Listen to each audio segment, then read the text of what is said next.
I'm Candace Breyer, Chairperson of the Zoning Board of Appeals. The Zoning Board of Appeals is a 9-person volunteer citizen board appointed by the mayor and confirmed by the City Council. Our procedure this evening is as follows. First, we will hear from the Planning and Development Services Unit, represented tonight by Mr. John Barrett.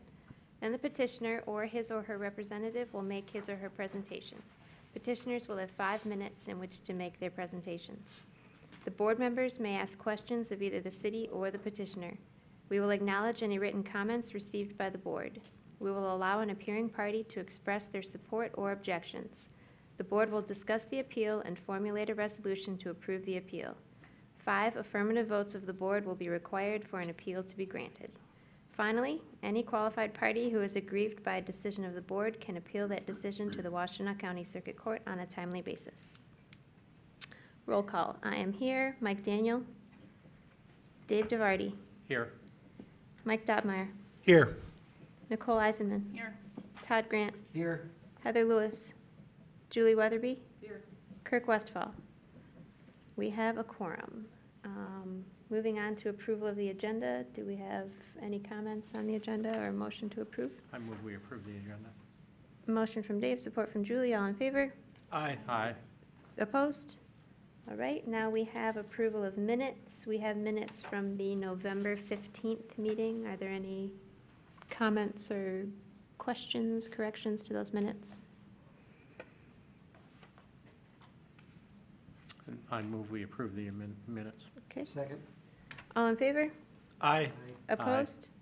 All right, moving on to hearings and appeals, ZBA 17034, 1005 and 1015 Newport Road. John?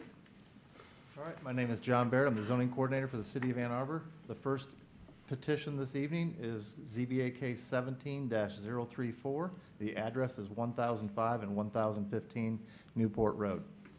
Eric Jensen, representing the property owners, is seeking a 10-foot variance from Chapter 55 zoning, Section 5:27 of area, height, and placement regulations. The property is zoned R1B single family, which requires a minimum lot width of 70 feet. The variance request will reduce the lot width to 60 feet to enable the subject property to complete a land division. The subject parcel currently contains 2 separate dwelling units. The homes were built in 1930 and 1936. The petitioner is proposing to divide the 120-foot wide lot into 2 60-foot wide lots.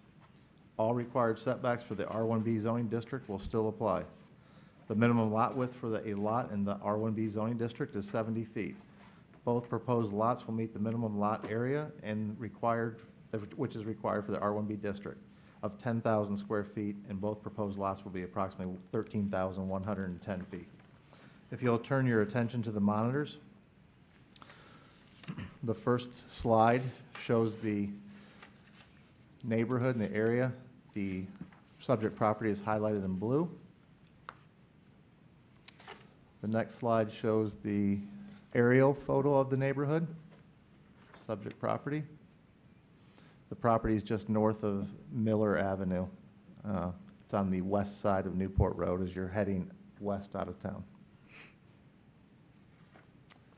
Next slide is a zoomed up aerial photo of the property, how it exists, existing conditions. You have a single family dwelling right here and another one in the back. This is the survey that was submitted with the application. You see an existing single family dwelling right here, and then the other one is to the rear of it. It's currently a 120-foot wide lot. These are the submittals that were submitted with by the applicant. Just another area plan. Existing lot. This is the applicant showing that they propose to do a land division if the variance is approved. These are photos that were submitted with the application by the applicant. These are existing home.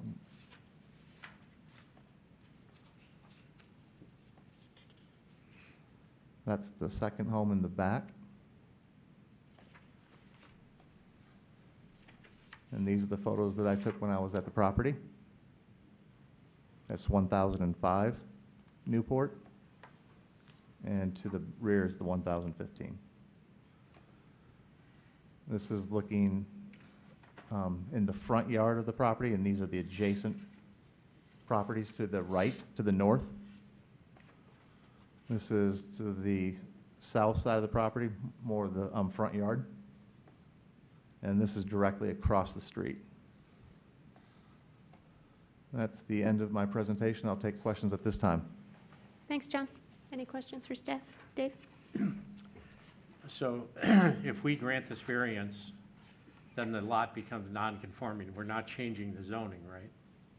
So in the future, if they make any structural additions, they would have to go for, they would have to come for a variance for pretty much anything, since Well- it would be on a non-conforming, it would be a non-conforming structure, right? No, the existing structures are going to be demolished. Right, I understand that. But But having the the new variance, lots will become, if they maintain the same zoning, won't they be essentially non-conforming lots? the lot widths will be, but they'll have if the variance will approve that 10-foot deficiency. However, the lot size will not be non-conforming because they do meet that. It's going to be over 13,000 and 10,000 is required. And any new building permits for the new structures will have to meet the setbacks. So there won't be any non-conformities. Right. The only thing will be the variance on the lot width. Right, I understand that, but Yep. I'm thinking in the future, Mhm. 20 years down the road, a Right. future owner, would they then, since it's a non-conforming lot with the zoning, would they need to come for a variance because it's a non-conforming lot, or? No. The variance will run with the land, and any new construction will have to meet the requirements of that district, of the Okay. district. So Okay, thank you. it's just, this will approve the land division to complete the demolishing of the structures and then the future buildings. Okay, thank you. Mm-hmm. Any other questions for staff? Yeah, Mike? John, the lots adjacent to it, do you happen to know if those are conforming to the 70-foot width? Well, I was going to let the applicant comment on that, but I will say that if you look at that photo right there, Mhm. many of them I've measured, and so their surrounding neighborhood are all up just about 60 feet. Okay. It would be in character with the rest of the neighborhood. I have one. All the ones north of it and all these around here are all just about 60 feet. A lot of that neighborhood is non-conforming already. Okay. These are 60 feet. I just have one quick follow-up. Mm-hmm. So are we voting on 2 variances or 1? It'll be a variance for the one property to reduce it down to, both lots down to 60 feet. Okay, For one variance for each 1,005 and 1,015. okay. That was mostly just curiosity Yeah. behind that one. Thanks. Todd, go ahead. Yeah, and John, your staff report, I think, said it, in some ways, we're here based on somewhat of an accident in that some previous owner had combined 2 60-foot lots. So we're just now splitting, because I think you said they were combined at some point decades ago. That's what the applicant had stated, and I went to the assessor's office, and we went back to 1965, and the lot is currently in its current state since 1965, so. Okay, so that's unclear. Any other questions for staff? Okay, if the petitioner's here, if you could please step forward, state your name for the record, and sign in. You'll have 5 minutes. Okay. My name is Eric Jensen, and I'm representing Sally Rudisil on this. And there's been a little more information that's come about since I've applied for her. Her brother-in-law lives in the one house, the bigger one. And she'd like to tear that down, split it, tear both properties down, and build him a new house. He's not in great financial condition, and then he would live in that house. They would sell the other lot, and that would help to pay for part of his home. That's what she has told me in the meantime, what's going on. So I wanted to bring that to your attention because that's what's happening. As far as splitting the lots, it will stay in character with the rest of the neighborhood, I feel. In fact, these lots will be deeper than the other adjacent lots, so there'll actually be more square footage.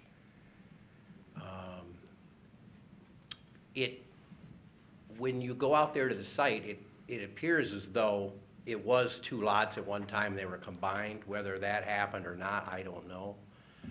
But it's kind of odd with the two different addresses on one lot. So I think, you know, way back in the 40s or whatever, 30s, you said when they built that, they probably threw all caution to the wind and just built something there, I guess.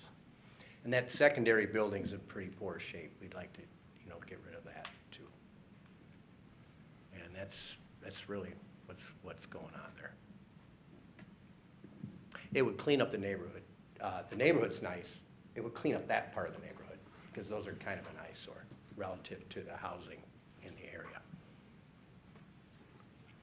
And if you have any questions or anything, I'd be willing to answer them.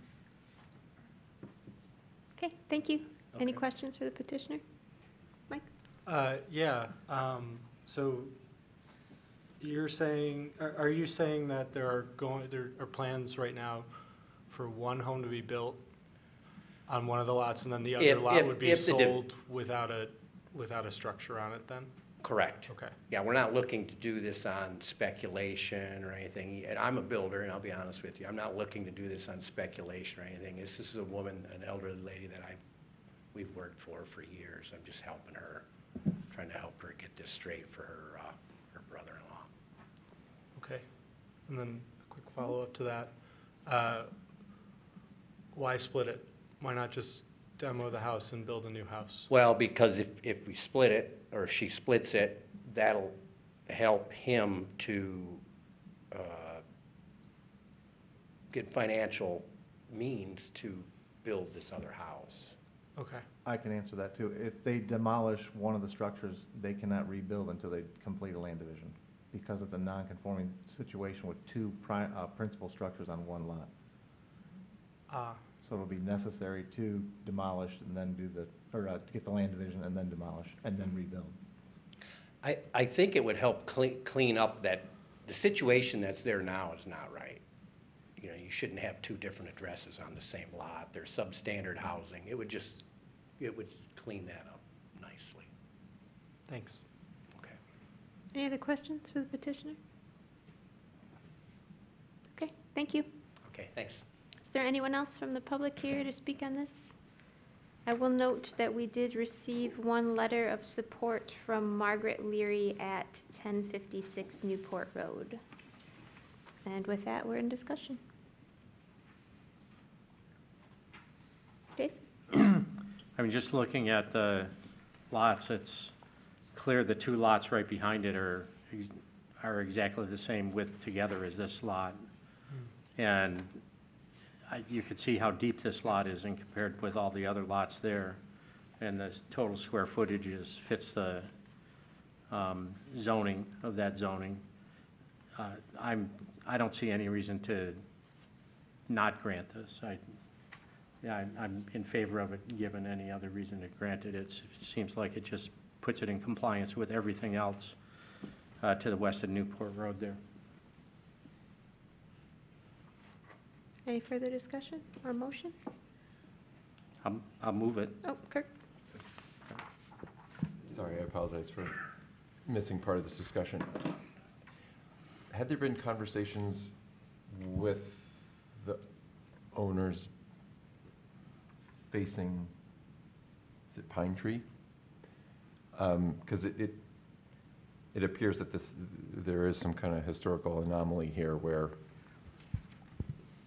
you know, the lines that divide Newport from Pine Tree, the parcel, the backyards are in alignment up until this parcel, and it jogs over, and I just wonder if, Well, I have an explanation for what happened with that. That's helpful. I'm not sure if it's appropriate for, I was, We're in closed discussion. I don't know why that, I mean, this lot was created in 1930 at least, and that's because when that first house was built. So I don't know how the situation came about. These are a lot of old rural lots back in the 30s, and so it's hard to speculate on how these two lots, or this one large lot, was so much larger than the ones that are abutting it. I guess perhaps I'm imagining some maybe not very practical future scenario where those lots along Pine Tree would say, well, you know, we're much shallower than the people next to us, so let us do X, Y, or Z. So, you know, if this is, I mean, I see the merit in granting this on one hand because it would kind of make everything more in compliance with what's up the block. On the other hand, I can see it also perpetuating a situation for the people in the backyard where they're sort of in an unusual situation as well because they have shallower lots. So I didn't know if any effort had been made to maybe sell off part of these to the backyard Yeah, neighbors. those abutting property owners would have to approach this property owner and request that, and then they would complete a transaction, but that's strictly a private property matter and issue. But it would be nice to clean this up and get two separate homes, principal structures on two separate lots, and make it more conforming to the zoning. I see, you know, and I see the merit in that. I guess I also wonder if this parcel was purchased perhaps at a discount because of the supposed inability to split by code. I don't know about that. I think the current owner has owned it for a long time, so I don't know about the purchase history. Okay. Thank you. Todd? Yeah, I'm in favor of this. What helps me in thinking this is a good idea is that, yes, the lot will be a little narrower, but it's well more than the minimum lot size, so there's plenty of room to work with in building a new structure. And all the other lots are, has been pointed out several times, are also 60 feet. So it'll actually fit it in to look just like the rest of the neighborhood. So those are some of the reasons I think I'll be voting yes on this. Mike? Two questions for John. First question, what is the side yard setback requirement for this zoning? The side yard requirements are 5 feet on one side and a minimum of 9 feet on the other for a total of 14. Okay. And then I'm wondering if you can explain one more time about the demolishing land division situation and maybe speak to whether, so are both structures being demolished or just one of the structures being demolished? Both the structures will be demolished. Okay. Mhm. And that cannot be done, Well, it could be done, but the new structures couldn't be constructed until they had a land division when there was, well, if they demolished both structures, you could build back one house. okay? But without this land division, you can't have two separate homes. That, yeah, and then they can't have the land division unless they get the variance tonight. Okay. Yes, go ahead, Nicole. So what I'm understanding is that this zoning would only allow a single-family home on the property. That's correct.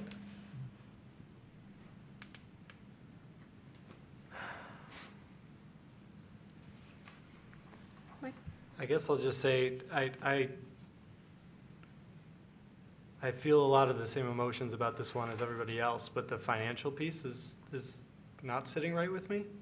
And it just feels like, yes, it cleans up the lot lines, it cleans up the neighborhood a little bit, or it's conforming to what's in the neighborhood already, but there is a financial piece to this, and that's not sitting right with me. So I'd be interested in what everybody else has to say on that, to help convince me. Julie? I think I'm in favor of this. I think the financial piece, to me, happens to be an adjacent issue, that the main issue still exists, whether they were gonna put up 2 more houses or 1 house, or that it's still, there is still the problem that they're longer than the other ones, but at least it fixes the width issue that I think is going to continue to be an issue in this area, and to me, that makes sense. It matches the rest of the neighborhood, and I think that's a reasonable, I mean, a lot of times, I think, when we look at things, there is some financial, it's not maybe disclosed or, but I think in this case, I don't think that they should be penalized because there might be a financial boon. I still think the main issue is it fixes a potential problem and allows for another legitimate building site, which I think Ann Arbor needs. So I'm not opposed to that. I will vote for it. Dave? I was just going to say what Julie said. The financial considerations are beside the point.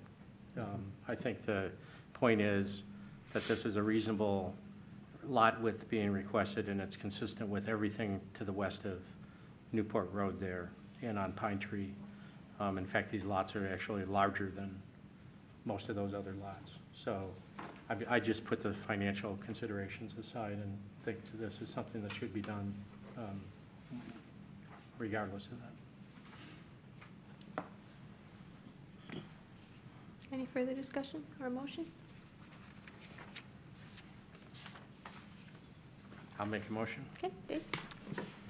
Petition ZBA 17-34, 1005 and 1015 Newport Road. Variance. Based on the following findings of fact and in accordance with the established standards for approval, the Zoning Board of Appeals hereby grants the following variances from Chapter 55, Section 5:27, Area Height and Placement Regulations, to allow a variance of 10 feet in order to complete a land division. The R1B district requires a minimum lot width of 70 feet. The variance reduces both lot widths to 60 feet. The alleged practical difficulties are, or I should say A, the alleged practical difficulties are peculiar to this property and result from conditions which do not exist generally throughout the city. B, that the practical difficulties which will result from a failure to grant the variance include substantially more than mere inconvenience, inability to attain a higher financial return, or both. C, the variance, if granted, will not significantly affect surrounding properties. D, the circumstances of the variance request are not self-imposed. E, the variance request is the minimum necessary to achieve reasonable use of the land or structure. Do I have support from Mike?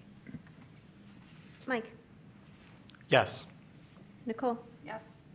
Todd? Yes. Julie? Yes. Kirk? Yes. I vote yes. Dave? Yes. The motion is granted. Moving on to petition ZBA 17035, 302 West Hoover Avenue. John?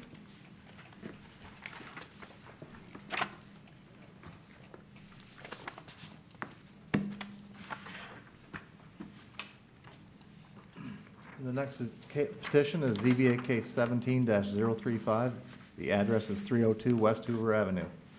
Joseph and Nicole Hubert, property owners, are requesting a 16-foot variance from Chapter 55 zoning, Section 5:28, area height and placement regulations. The use of the property is single-family residential, so the setbacks for the R1C district are applied. The variance request will reduce the rear yard setback from 30 feet to 14 feet. The property is zoned R4C multifamily and is located west of South Main Street. The home was constructed in 1947 and is approximately 800 square feet in size. The lot is non-conforming as it is just above 3,600 square feet. The owners will be demolishing the existing dwelling and constructing a new single-family residence. The proposed new home will be a 2,500 square foot, 2-story contemporary residence upon completion. If you'll follow along, I'll turn your attention to the monitor. You'll see the location map, and the highlighted parcel just on the north side of West Hoover, just west of South Main Street. You see the aerial map, the existing parcel, property. This is the zoomed-in aerial of the property, and the applicants are requesting a variance from this section right here, the rear yard, to reduce it down from the requested 30 feet down to 14.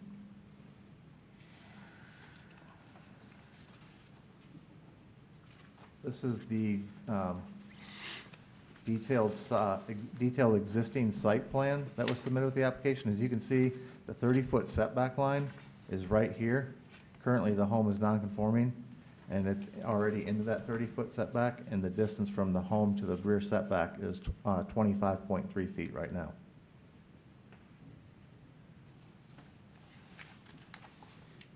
This is a proposed site plan.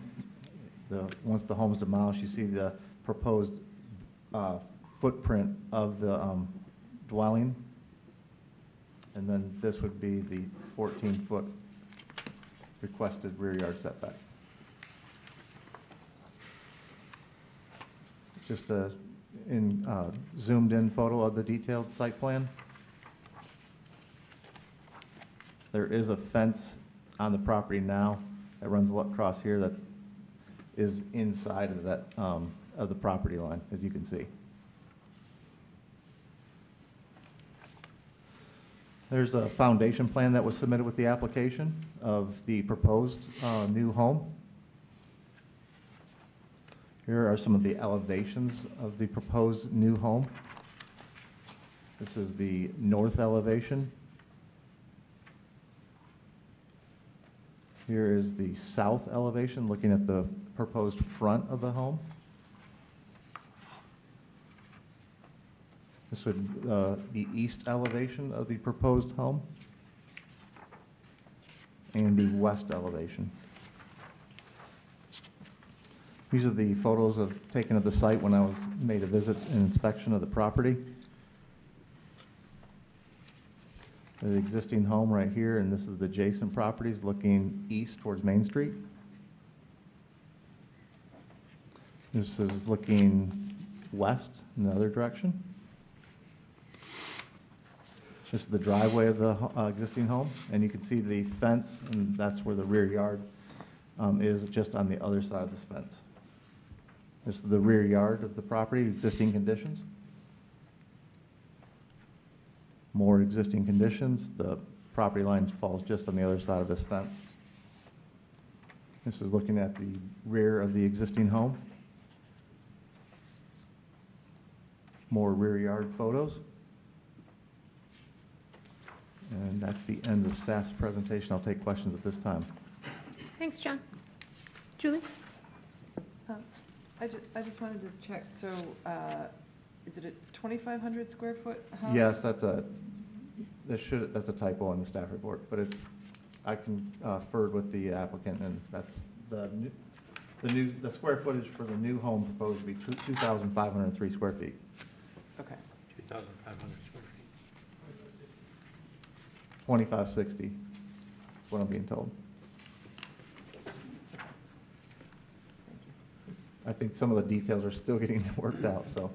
Just sort of double the size I was thinking. Yes. Dave? So this is zoned R4C. If we grant this setback variance, could this owner or an owner put in a multifamily 4-unit apartment there? No. The property is zoned R4C, but it's single family, so it reverts to the R1C district setbacks, but they're the same. R4C has a 30-foot rear yard, and so does R1C. Yeah, But they cannot. could they No. break it up into 4 apartments? No, Why not? because it doesn't conform to the lot size. R4C requires an 8,500 square foot lot, and this is just over 3,000 square feet. Oh, I see. So the maximum usage of this property will always be single family. Okay, thank you. That was my main concern. Yes, sir. Any other questions for staff? Good.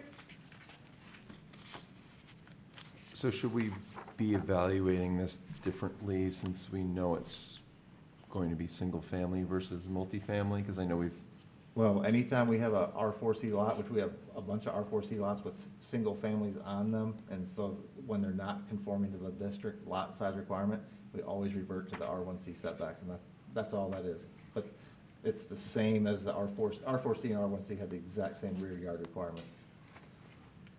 So it can only be a single-family residence, this lot.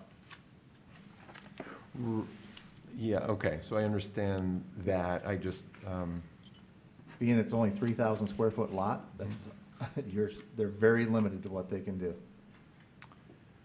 Also with the angle of the rear yard as well, it really yeah. narrows their building envelope down. Yeah, I know, I'm just reminded, not that it's precedent setting, but I'm reminded of some smaller requests we've had of rental properties, and I'm trying to parse, our decision process for those as opposed to what has to be a single-family use, and if that's a legitimate way of thinking about them differently. So I'll work it out in a minute with more questions. Thanks. Any other questions for staff? Dave? I guess, as I was thinking of the multifamily thing, I was also going back to some past decisions we've made where we've denied rear setback variances in rental housing units, which were essentially single-family. They just had a number of tenants in there, and I don't know what the max is. Is it 6 that you can have? I'm just looking at a 2,500 square foot building here, which seems like it's much larger than most of the neighboring properties, although I guess we'll point out later, there's a lot of supporting letters from neighboring property owners that support this. But I'm just wondering if it would be possible for somebody to just rent this out as a large group house, basically, with 6 or 8 people in it and 3 bathrooms. If it was to ever become a rental house as a single family, the maximum amount of tenants that could be occupied in it would be 6. Okay. But that's no different than any other R4C zone property, single family. Okay.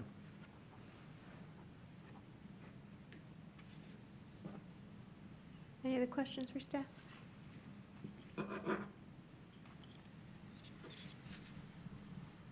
Okay, if the petitioner's here, if you could please step forward, state your name for the record, sign in. You'll have 5 minutes.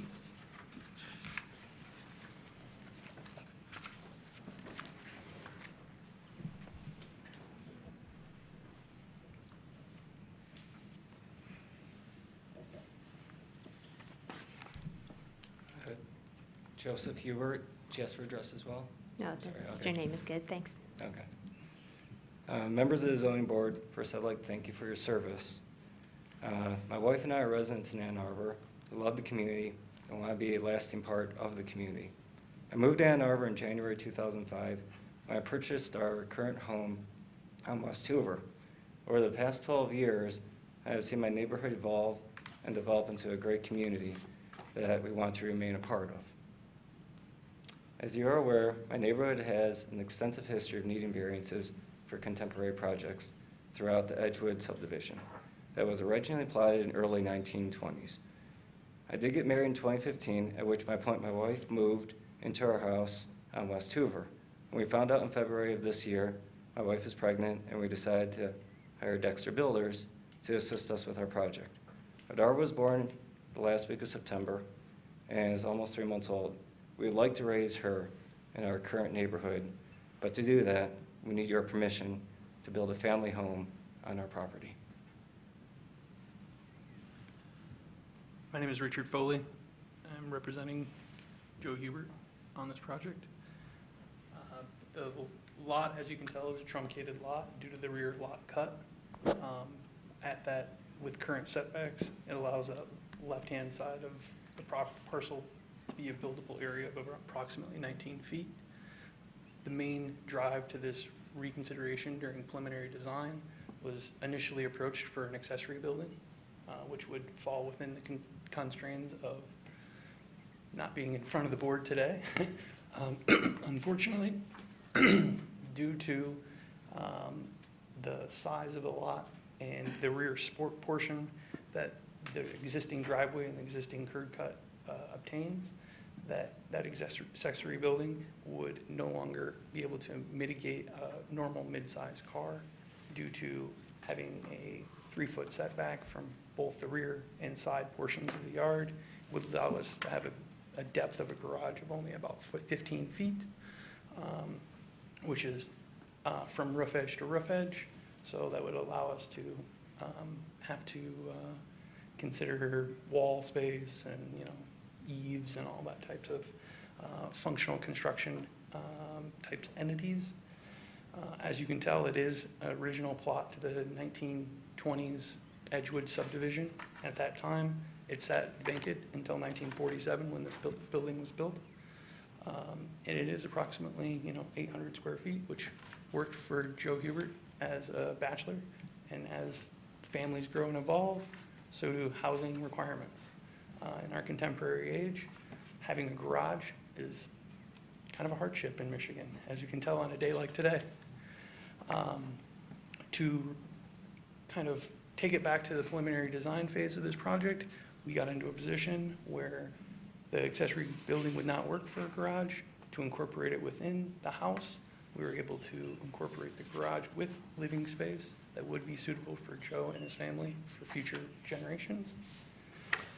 I believe that this design also helps to mitigate stormwater and impervious surfaces.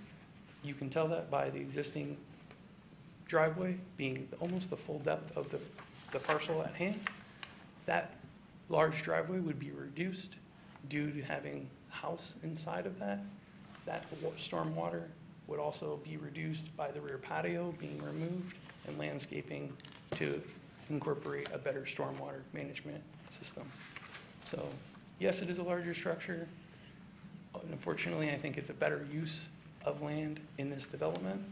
There's a lot of large homes in that subdivision, and they're all in the same zone. So we're kind of in the feeling that we're checking all the boxes. We're improving the neighborhood, we're improving the quality of life for Joe and his family, and we're improving the watershed of Ann Arbor. That is all. Thank you. Any questions for the petitioner? Dave? Are you the builder? Yes. And then is there an architect on your team that's worked on this? I'm a non-licensed architect that I'm working. So this is your design? Yes. Whenever I look at these sorts of things, I ask myself, what's the minimum variance that could be requested by the petitioner to meet their needs? And there have been a couple that have come before us that it's clear that the needs could be met with a smaller variance request. And this is my initial look at this is meets that, and I'm just wondering why, if you've considered looking at a smaller request and why you didn't go that route. That is a great question. I believe that the request for ample space in the garage with a small dining room behind that created the depth of required space. We could definitely approach the idea to bring that back. We would be open to that idea. We had to start somewhere, and sitting down with clients, as you know, there's a lot of conversation going back and forth to meet needs and what is required. So at this point, this was our bare minimum requirement. Thank you. Any other, Julie? So it looks like on this lot, you have a deeper section of the lot and a narrower or a less deep section. With the existing drive and curb cut, is it possible to move that to the other side where there is more depth? And, you know, kind of almost flip it so that you wouldn't have to go maybe as far on the narrow end. Yes, we did approach that in the initial design. There is a utility line that runs right in that position, which I believe is central to the neighborhood. That's correct. Any other questions for the petitioner? Yeah, Nicole? Can you explain a little bit, I'm trying to understand the relationship of the current corner of the proposed home versus the corner of the existing home at the 23 foot 3 inches. I mean, if I'm understanding correctly, it looks like your line that you've drawn here, that heavier dashed line, is that representing that corner? Or is what am I interpreting here? That heavier dash line, which sheet is that? AV 103, I believe. Yeah. I was gonna bring that up too. On the slide, if you look, this dash line, I believe, is the existing home, and this is the proposed. Is that right, Rick? I'm not reading it. The dash lines that are running underneath are Yes. the exterior wall of the first level, Of the new home. They're of not the new existing home. walls. Oh, okay. So what is the relationship, I guess, between the existing foundation location and the proposed? So that is a great question.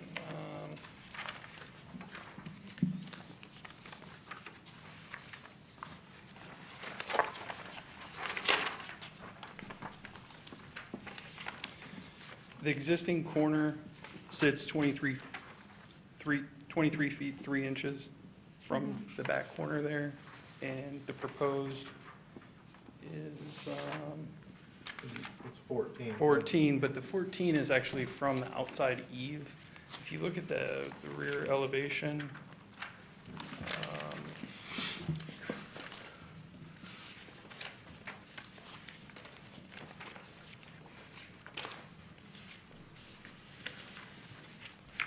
you can see elongated roof that goes back as the building recedes in space. AA 106. I got it up right now. So the building, the first level cantilevers, or the second level cantilevers out over the first level to gain a little bit extra space in the master bath and bed suite. So does your foundation wall match where the current foundation wall is? It is approximately in the same location. And then the overhang is just Yeah, the the overhang, second floor? since the overhang on the second floor architecturally, I just wanted to make it a little bit deeper and to cover that space. And it was brought to my attention that that's where the measuring line was going to be since it was greater than 2 feet.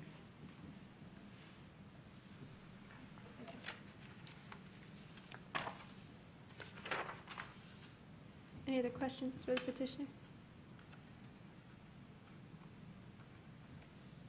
Julie?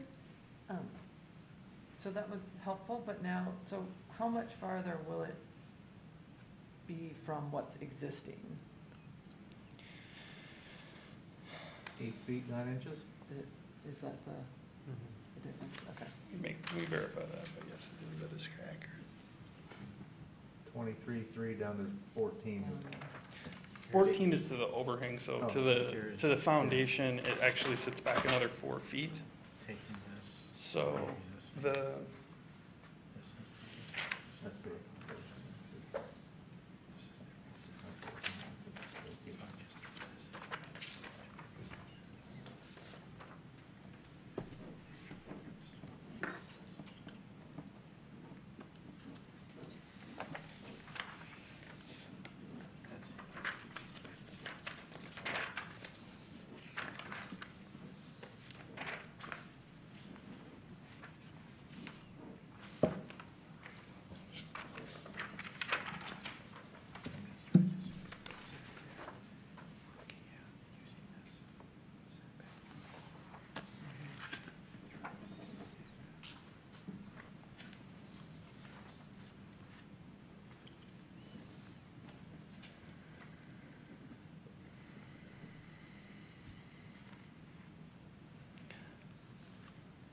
I'm not 100% certain, but I believe it'll be 18 feet.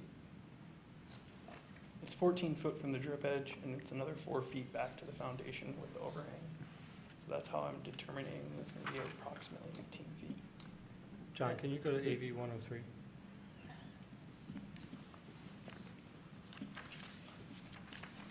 Is that it? Count, okay. So in our packet, there's, the dotted line is shown, and it says the variance request is 11'6". So, and that looks like it's to the corner of the exterior wall on the first floor. So, I don't quite know what the question is, I guess, but 23.3 minus 11'6" is what we have additional being requested. Right? Let me clarify. So it's 23 feet, 3 inches from the rear property line right now, the existing house. Yep. The applicants are asking for a 14-foot rear yard or a 16-foot variance from the required 30. So it's going to be an 8-foot, 9-inch further encroachment into the rear yard than what's existing.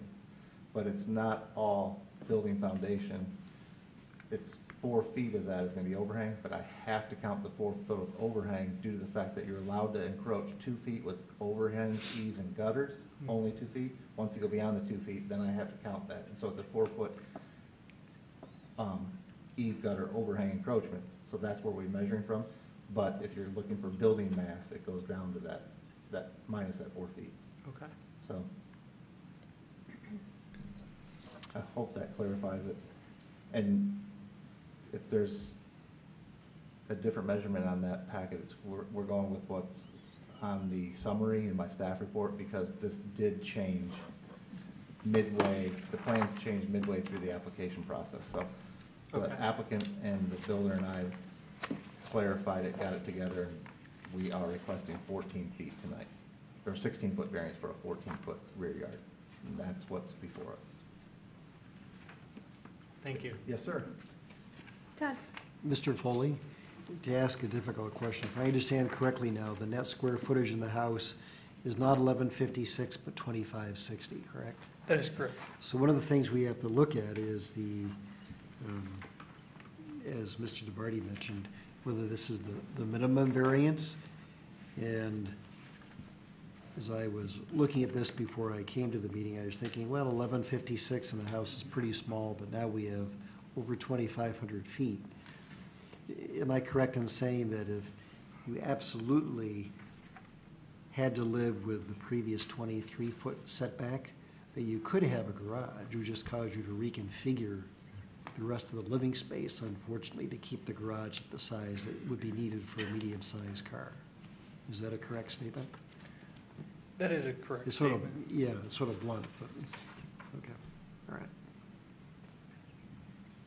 And we're really here tonight, my understanding is because of the curve in the street behind you, which then causes the you lose the northwest corner of what otherwise would have been a perfectly rectangular lot. So you're sort of a victim of this curve of the road behind you. My understanding about that is correct, too? Yes. Okay. Yeah, the lot was originally plotted that way, Yeah. 1920, Right. so, it's kind of, just have to overcome that. Dave? Are you contemplating a total tear down and rebuild? That is correct. Thank you. Any other questions for the petitioner? Okay, thank you. If there's anyone else from the public to speak on this, please step forward, state your name for the record. You'll have 3 minutes. Hello, everybody. I'm Ken Graff. I own the property directly to the east of Joe, and I've owned it for a little over 7 years. I also live there and intend on staying there. I'm in support of the project. I think that it would be a positive change for the neighborhood. That's it. All right, thank you. Could I have you sign in, please, sir? Yep. Is there anyone else here to speak on this petition? Seeing no one, I will note that we received several letters of support from 200 West Hoover Avenue, 401 Wilder Place, 315 West Davis Avenue, 407 Wilder Place, 306 West Hoover. With that said, we're in discussion.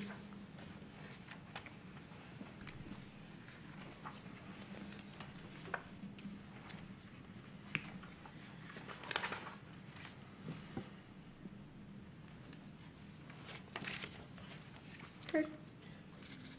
Just a quick, I think, question for staff.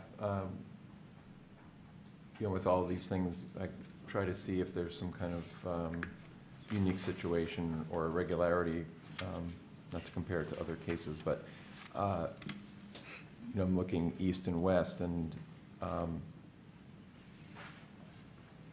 based on the environmental photos we saw, it looks like the parcel just to the east of this is not an original home. Is that fair to characterize?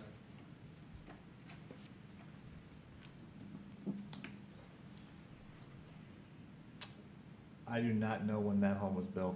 The owner is here, I believe, though. He might be able to. 1928, it's original. And it, and I guess I only asked that because it, just from the aerial, it looks as though it complies. The setbacks are pretty regular across the 4 parcels that we see on the aerial. So I guess that's one thing playing into my thought process about this. I guess what I'm trying to separate here is personal circumstances and so on. I mean, one of the speakers talked about checking the boxes, and I have to remind myself to check the boxes of the criteria that we have, as opposed to, you know, personal circumstance. And, you know, and I guess there's always a bias toward improving properties and allowing people to invest. On the other hand, this is a change that will run with the land. And one could argue that this house in its current form was affordable to the current owner because it is the way it is, and that would obviously change if this is modified. So I'm struggling, I guess, with the extent of the modifications requested, if any modifications are necessary at all, and be interested to hear what my fellow commissioners have to say. Julie? Yeah, I live quite close to here, and when I saw that it was, you know, about a 1,200 square foot house, I felt differently about it than at 2,500 square feet. I agree with Kirk. It's hard because you want people to have a nice neighborhood and they live in the neighborhood they like, but this does then take that affordable neighborhood out of the affordable range. The other thing is, when you're there, these houses feel very close together, and the slope of, with West Davis being higher. Wait. Yes. Yeah. I mean, it seems like this is going to feel quite big there. But there are also other houses that obviously the same thing has happened. I mean, it's pretty clear that there's kind of the initial original houses, and then a lot of houses have been added on to in that area. I think what bothers me a little bit when I see things like mudroom and big dining rooms, and in the area where you're looking for the variance, and I think those are kind of more nice to haves, and it's harder for me to say, yes, we'll give you a variance for a mudroom when we haven't given variances. And again, it's not apples to apples, but I'm just having a hard time with this. It seems like quite a large variance for me for the rationale, I guess. Dave? For me, the problem is, one of our standards is that the variance request is the minimum necessary to achieve reasonable use of the land or structure, and I don't think we meet that here. I'd be much more comfortable if you came in with, the existing structure is already into the existing rear setback requirement. If you actually came in and asked us to legitimize that existing setback by asking for that amount of variance, I'd be much more comfortable with it. But I think you can design to that. I think there is reasonable use that could be done with this house to meet the owner's needs.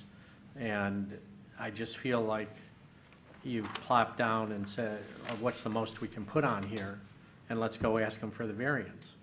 And I feel bad about that, and clearly it's a violation to me of that the variance request is the minimum necessary to achieve reasonable use of the land or structure. I don't see that your request meets that criterion. So I'm going to have to vote against this. I'll just say really quickly, I share some of those same concerns. And for me, I guess the real key point is that this is a tear down and a rebuild. So if you were trying to use the existing structure somehow and making the pieces fit with what was already there, I guess I would be a little more sympathetic.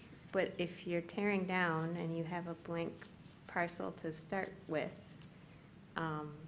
it kind of removes all of the hardships at that point for me, because you can do whatever, you have an empty envelope to build in. So that's kind of where I'm at. Any other discussion?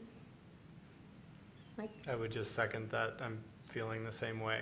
The fact that it's demoed completely is, it knocks out any potential things that I could agree with based on what we're supposed to judge this one on. So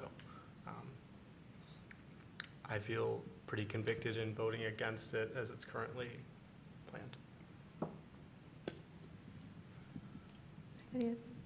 Nicole? I think David summarized my concerns very well. I'm also just would be very concerned about having the 14-foot setback across the entire property, which is what we would be approving if we did approve this tonight, which would allow somebody to build an even larger home on the site in the future. So I'll be voting no on this. Any other discussion or a motion? I'll make the motion. Dave? Petition ZBA 17-35, 302 West Hoover Avenue. Variance. Based on the following findings of fact and in accordance with the established standards for approval, the Zoning Board of Appeals hereby grants the following variances from Chapter 55, Section 5:28, Area Height and Placement Regulations, to allow a variance of 16 feet in order to construct a new residential dwelling. The rear yard requirement is 30 feet. The result will be a 14-foot rear yard. The residence is to be built per the submitted plans. A, the alleged practical difficulties are peculiar to the property and result from conditions which do not exist generally throughout the city. B, that the practical difficulties which will result from a failure to grant the variance include substantially more than mere inconvenience, inability to attain a higher financial return, or both. C, the variance, if granted, will not significantly affect surrounding properties.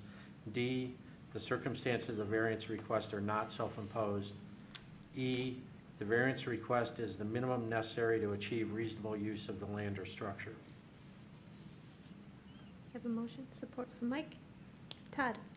No. Julie? No. Kirk? No. I also vote no. Dave? No. Mike Dobmeyer? No. Nicole? No. The request is denied. Moving on to, we have no unfinished business, reports and communications we've addressed. Is there anyone here from the public to speak on any other items? Seeing no one, do I have a motion to adjourn? So moved. So Mike, support Second. from Todd, all in favor? Aye. Aye. Opposed? We're adjourned. Thank you, everyone. Be careful driving home.